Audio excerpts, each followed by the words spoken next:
What if I told you that you could do twice the amount of studying you're doing right now in half of the time? So instead of spending 20 hours a week or 10 hours a week, you could do it in 5 or 10 and do twice the amount that you're doing. And it wouldn't be boring. It wouldn't be hard to get into. Because sometimes, let's face it, it does become boring. It does get hard to get started. It does become hard to stay on track. But what if it doesn't have to be? What if I told you that it could require less effort, it could be more fun, and much more exciting? In this video, I'm going to explain for you 11 ways that you can do exactly that, how you can learn to study smart. And this is something that if you follow this process, if you stick with it, it's going to win you the respect and admiration of everyone around you. The teachers that are helping you to get the grades that you want. The students in the classroom that you sit next to. But also, most of all, the person that looks back at you in the mirror every single day. So let's get into it. The first thing that great students do when it comes to studying smart is scheduling their study sessions, breaking their time down. A lot of us, we fail to understand that time is actually something you can control. What do I mean by this? Well, what I mean is you have 24 hours in a day, 86,400 seconds. And the person who has planned and prepared every single one of those to the best of their ability, they're going to get more out of their time. So the first thing you need to sit down and do is schedule throughout the week from Monday to Friday, on Saturday and Sunday, in your evenings, in your mornings, in your breaks between lessons. What studying are you going to do? Which topic are you going to focus on? So that when you sit down at the desk, you haven't left anything to chance, but you've scheduled in exactly what you're going to do. So it requires less brain power, precious brain power that you need to focus on learning, to focus on studying effectively. It's not used up in deciding what you're going to do, how you're going to do it. It's already laid out for you. I want you to imagine the life of an athlete, the life of a boxer preparing for his final fight. They don't leave these things to chance. Their meals, their training regimen, the things that they need to work on has been planned beforehand, and you can use the people around you to help you do that. The second thing that you need to focus on is what we call the Ebbinghaus curve. And basically what it means is you forget things over time. So if you learn something today, tomorrow you may remember 50% of it. The day after you may remember 25%. And within a week, you might only remember 5%. That's the way that your brain works. The quicker you understand this, the quicker you can factor this in to your studying regimen. So let's take a look at this. You use a technique called spaced repetition.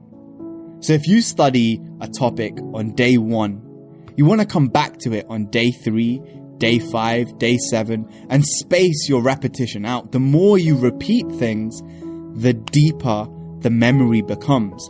And that brings us to the next tip, which is depth of processing.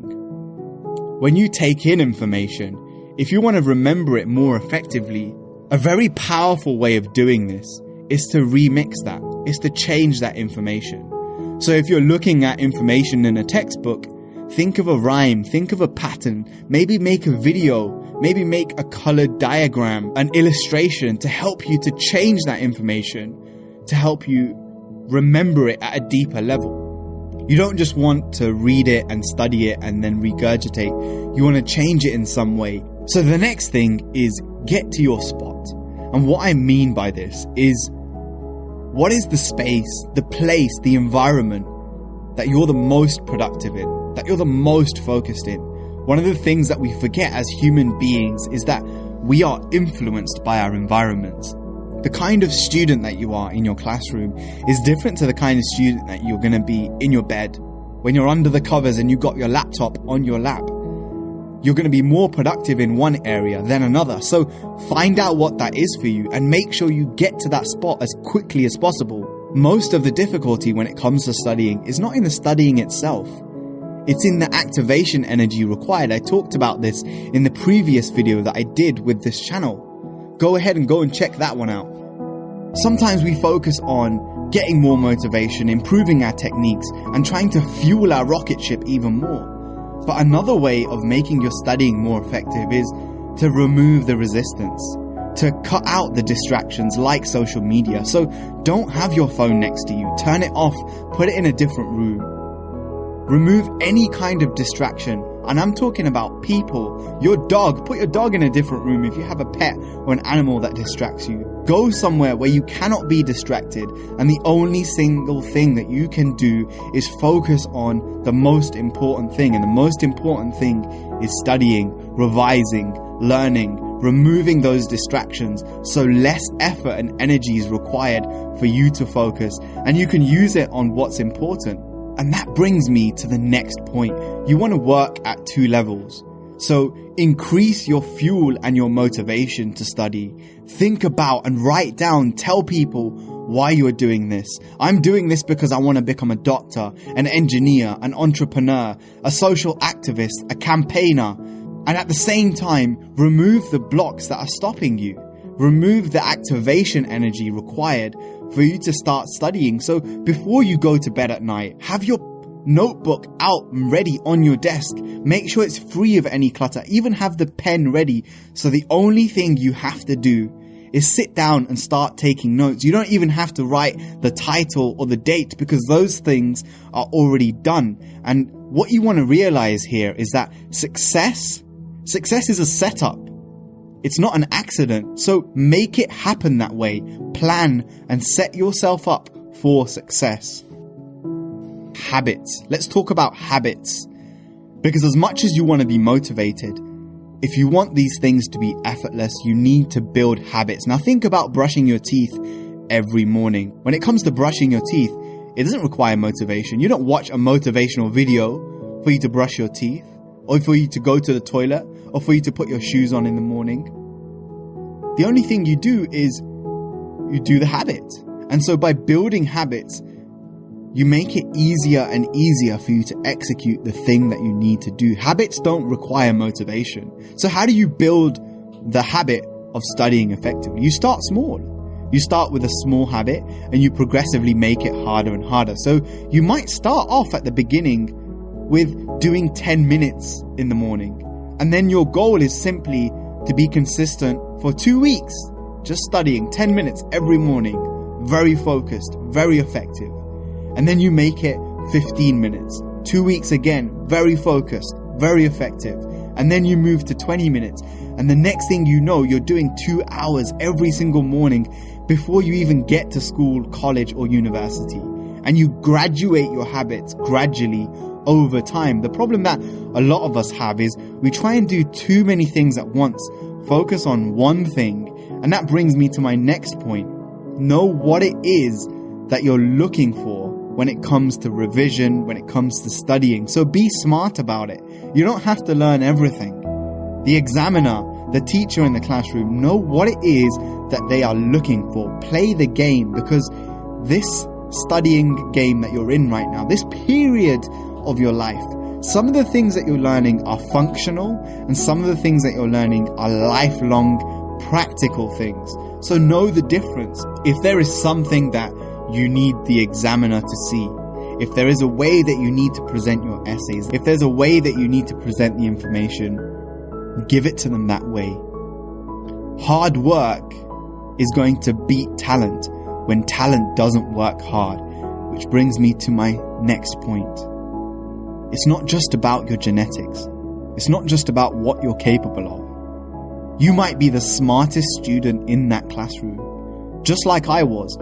But if you don't work just as hard as the 20, 30 other people in that room, they're going to beat you. They're going to destroy you. And when it comes to that day at the exam, they put in more hours than you. They studied better than you. They looked at past papers. They spoke to other students about what they needed to do.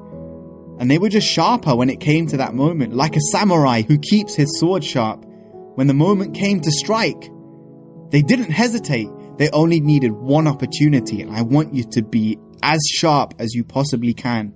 So focus on putting in the hours. So we got 2 more points left, and these are probably the most important. I need you to really hear me now. When you study, I don't want you to study like a student. I don't want you to study like anyone in your classroom. I want you to study like a lecturer. Now imagine the way that your teacher or your lecturer studies for the classroom. If they were sitting that exam, if they were sitting down for that study session, what are the things that they would do differently? What are the books that they would read differently? What kind of research would they do?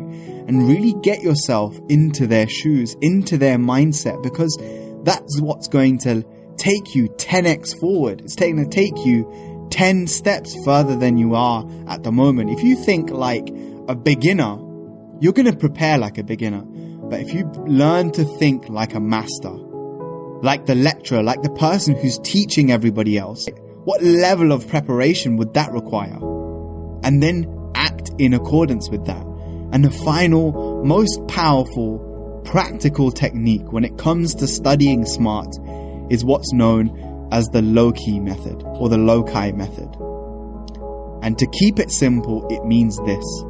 If you're trying to learn a new language, let's say you're learning Spanish, use your room, use your house that you live in to hold different memories in different places.